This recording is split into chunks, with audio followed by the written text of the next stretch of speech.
En Valladolid durante años hubo un hombre encargado de perseguir a los narcotraficantes que terminó trabajando para ellos. Su nombre era Luis Fernández, y lo más inquietante no fue lo que hizo, sino el tiempo que logró hacerlo sin que nadie sospechara. Operaciones que fallaban en el último momento, cargamentos que desaparecían sin dejar rastro, informes que parecían anticiparse a la policía. Pero nadie miraba hacia arriba, nadie cuestionaba al jefe. Hasta que una noche, un pequeño detalle cambió todo, y lo que descubrieron no solo destapó una red de narcotráfico, sino algo mucho más peligroso, una traición desde dentro. Quédate hasta el final porque lo que ocurrió cambió para siempre la historia de la Guardia Civil. La orden llegó sin ruido. Ahora, la nave estaba en silencio. Afuera, un polígono industrial a las afueras de Valladolid dormía bajo una noche fría y seca. Dentro, todo estaba a punto de romperse. Entramos, la puerta cedió en segundos, un golpe seco. Linternas encendidas, armas al frente, pasos rápidos, coordinados, sin margen de error. El olor fue lo primero. Plástico, humedad y droga, mucha droga, fardos apilados en filas casi perfectas, cinta marrón, marcas de origen, kilos y kilos de cocaína listos para ser distribuidos. Demasiado organizado, demasiado limpio. Esto no cuadra. La frase se escapó en voz baja. Nadie respondió, pero todos lo pensaron. Aquel lugar no figuraba en ningún informe. No estaba en los seguimientos, no aparecía en las escuchas. Era como si no existiera. Y sin embargo, allí estaba, funcionando con precisión. La operación había comenzado semanas atrás. Vigilancias discretas, vehículos que aparecían y desaparecían en parkings vacíos. Reuniones breves en cafeterías sin cámaras, intercambios rápidos en áreas de servicio.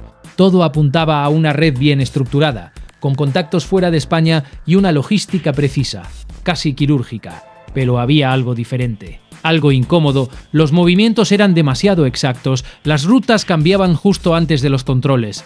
Las entregas se cancelaban minutos antes de ser interceptadas. Los sospechosos parecían anticiparse a cada paso de la investigación.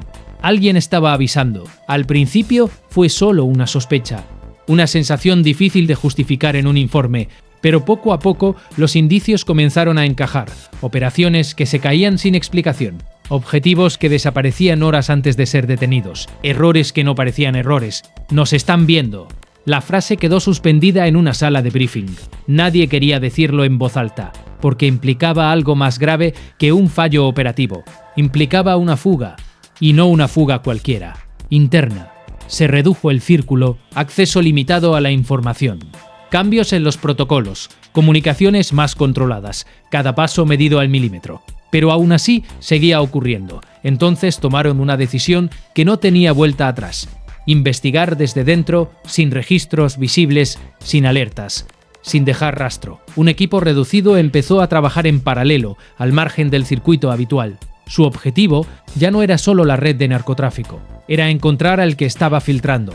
Los primeros días no dieron resultados. Rutinas normales, informes correctos. Nada que señalar, todo parecía limpio. Demasiado limpio, hasta que apareció un detalle, una llamada interceptada que en apariencia no tenía importancia. No hablaban de droga ni de dinero, hablaban de tranquilidad. Arriba está todo controlado. Esa frase lo cambió todo, porque arriba no era un lugar, era un nivel, un rango dentro de la estructura. Y dentro de ese rango había pocos nombres, demasiado pocos como para ignorarlo. Luis Fernández era uno de ellos, jefe antidroga. Años de experiencia, decenas de operaciones a sus espaldas, resultados sólidos, reconocimiento interno, un perfil intachable. Su firma aparecía en algunos de los informes más importantes de la unidad. Era, en teoría, una garantía de éxito, por eso nadie lo cuestionó al principio. Pero al revisar los datos con otra mirada, algo empezó a repetirse. Las operaciones que él coordinaba fallaban en el último momento. Los cargamentos vinculados a sus investigaciones desaparecían o nunca llegaban a incautarse. La información que manejaba acababa de algún modo en el otro lado. Demasiadas coincidencias, demasiado constantes para ser casualidad. El seguimiento comenzó con discreción absoluta. Horarios, reuniones fuera de agenda, desplazamientos no justificados, contactos que no figuraban en registros oficiales, detalles mínimos, nada concluyente por sí solo. Pero en conjunto, inquietante, muy inquietante. Hasta aquella noche, la nave, los fardos y algo más. Entre la droga encontraron documentación, notas rápidas escritas a mano, códigos internos, nombres, fechas y referencias que no deberían estar allí, referencias internas, datos operativos, información sensible, detalles que solo podían salir de un lugar muy concreto. De dentro, el silencio fue inmediato. Nadie necesitó decirlo en voz alta. Si aquello era lo que parecía, no estaban ante una operación más contra el narcotráfico. Estaban ante algo mucho mayor, algo que comprometía a toda la estructura. Si te interesa conocer cómo operan estas unidades, Élite, suscríbete y activa la campanilla, porque en ese momento la investigación dejó de ir solo contra una red criminal y empezó a ir contra uno de los suyos. Pero aquella operación no empezó esa noche. Para entender lo que ocurrió, hay que retroceder unos años a una España que avanzaba con paso firme hacia la modernización, mientras, en paralelo, crecía una amenaza silenciosa que no siempre aparecía en los titulares. El país mejoraba sus infraestructuras, se abría a Europa y consolidaba su estabilidad, pero en la sombra las redes de narcotráfico se adaptaban con la misma rapidez. Ya no eran grupos improvisados, ya no dependían de la intuición o la suerte. Eran organizaciones estructuradas, con jerarquías claras, contactos internacionales y una capacidad logística cada vez más sofisticada. La cocaína llegaba desde América Latina, entraba por puertos estratégicos o a través de rutas menos vigiladas y se redistribuía en puntos intermedios que pasaban desapercibidos. Lugares como Valladolid, alejados del foco mediático, se convirtieron en enclaves clave discretos, eficientes, ideales para mover mercancía sin levantar sospechas. Mientras España vivía esa etapa de transformación y muchos ciudadanos confiaban en la estabilidad del sistema, estas redes crecían bajo la superficie, perfeccionando sus métodos y ampliando su alcance. Pero había un elemento que seguía siendo imprevisible: la respuesta del Estado. Y ahí entraba la Guardia Civil. Las unidades antidroga, muchas veces en silencio, desarrollaban operaciones complejas que combinaban inteligencia, vigilancia y coordinación entre distintos territorios. No era solo cuestión de detener a traficantes, era anticiparse a ellos, entender sus patrones, infiltrarse en su lógica, y para eso la confianza interna era fundamental. Cada operación dependía de que la información se mantuviera segura. Cada paso requería precisión absoluta. En ese contexto, figuras como Luis Fernández representaban la eficacia del sistema. Un mando con experiencia, respetado por sus compañeros, con un historial de intervenciones exitosas, su conocimiento del terreno y de las redes lo convertía en una pieza clave dentro del engranaje operativo. Era alguien que sabía cómo pensaban los narcotraficantes, cómo se movían, dónde fallaban.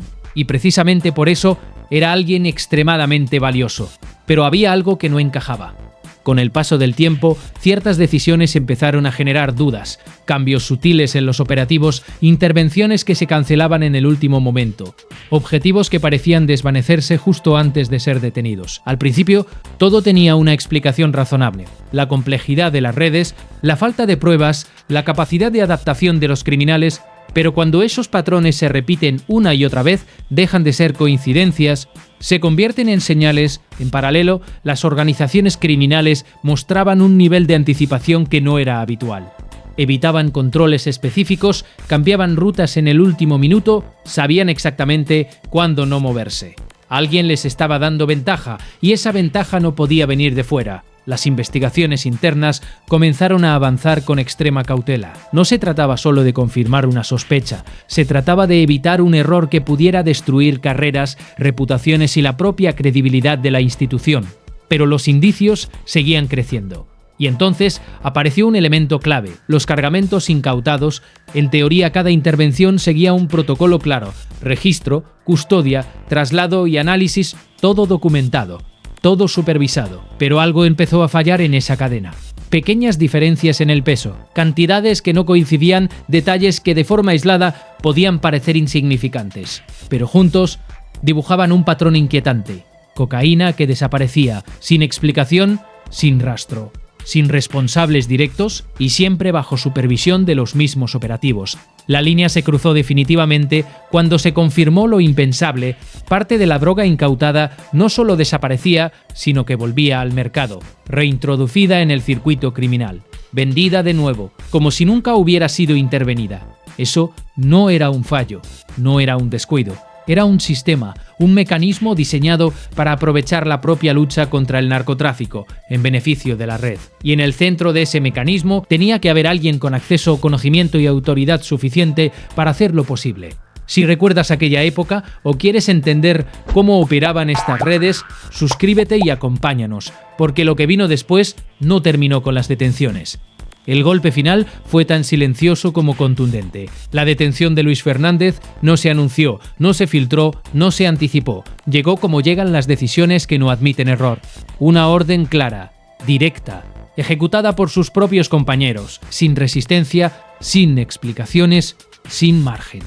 En ese instante, todo cambió. Lo que durante meses habían sido sospechas comenzó a transformarse en pruebas, registros autorizados, análisis de documentación, cruce de llamadas, seguimientos reconstruidos al detalle. Cada pieza encajaba en un esquema que ya no dejaba espacio para la duda.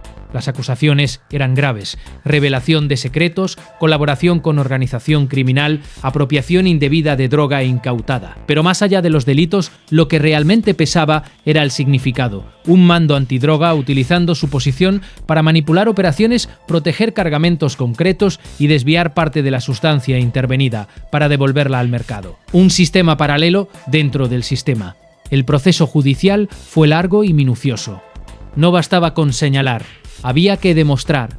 Cada intervención, cada informe, cada decisión debía ser analizada con precisión quirúrgica. Y lo fue. Las pruebas mostraban un patrón sostenido en el tiempo, uso de información privilegiada para anticipar movimientos policiales, modificación de operativos para favorecer a determinados objetivos, desaparición de cantidades de droga bajo custodia oficial. Nada era puntual, nada era accidental. Todo respondía a una lógica. El impacto mediático fue inmediato. Titulares contundentes, informativos abriendo con la noticia. Tertulias analizando cada detalle.